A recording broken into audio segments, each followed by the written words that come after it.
Hi friends, సంక్రాంతికి ఊరు వెళ్తున్నాము.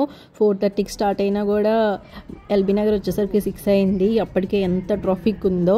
ట్రైన్ టికెట్స్ అస్సలు బుక్ అవ్వలేదు. బస్ ఛార్జెస్ చూస్తే చాలా ఎక్కువ ఉన్నాయి.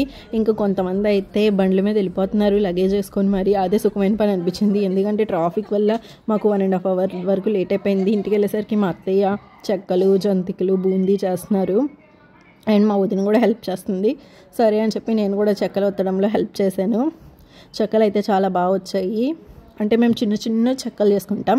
మీ తెలంగాణ సైడ్ వీటిని గారెలు అంటారు కదా, మేము మా ఆంధ్ర సైడ్ వీటిని చెక్కలు అంటాము.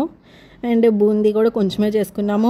కళ్ళు కావాలంటే కడుపు వద్దంటుంది కదా, 1-2 డేసే మనం కావాలనుకుంటాము. దాని తర్వాత మళ్ళీ బయట తిండే తింటాం కాబట్టి చాలా కొంచెమే చేసుకున్నాము. మళ్ళీ నెక్స్ట్ డే మళ్ళీ మేము మా మమ్మీ వాళ్ళ ఇంటికి వెళ్ళిపోతున్నాము. ఈసారి 4 కాదు అని చెప్పేసి 2కే లెగ్సిపోయి స్టార్ట్ అయిపోయాము. మాది గోదావరి సైడ్. ఇంకా చాలా అంటే చాలా ఖాళీగా ఉంది, ప్రశాంతంగా వెళ్ళిపోయాము. అండ్ చూస్తుండగానే మంచు మాత్రం మనకి 7 దాకా కూడా మంచు అలా కురుస్తుంది. ఇంకా అలాగే సూర్యుడు కూడా వచ్చేసారు. మీకు 4కి చూసిన దానికన్నా 7కి చూసినప్పుడు మంచు అయితే చాలా ఎక్కువ ఉంది. అంటే ఒక -డిగ్రీస్లో పడిపోయిందో ఏమో నాకు తెలీదు. కార్ నిండా కూడా కప్పేసింది. అండ్ మీరు కూడా చూడండి, దూరం నుంచి అసలు ఆ చివరి కూడా ఏం కనిపించట్లేదు. చూస్తుండగా గోదావరి బ్రిడ్జ్ వచ్చేసింది. గోదావరి బ్రిడ్జ్ రాగానే అమ్మయ్య మా ఊరు వచ్చేసిందని ఒక ఫీల్.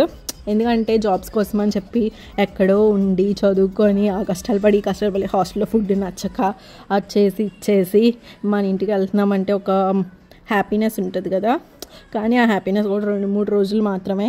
ఈ 2-3 రోజుల తర్వాత మళ్ళీ సర్దుకొని వెళ్ళిపోవాలి కదా. ఇంకా గైడ్ కాలేజ్ కూడా వచ్చేసింది. ఇంకా ఎంటర్ అవ్వగానే మొత్తం పవర్ స్టార్ ఫ్లాక్సీలే ఉన్నాయి. ఎంతైనా అటు పవర్ స్టార్ కదా. అండ్ మా ఊరు కూడా వచ్చేసింది. మా ఇంటికి వచ్చేసాం. ఇదే మా ఇల్లు. నచ్చితే లైక్ చేయండి, షేర్ చేయండి. Bye bye.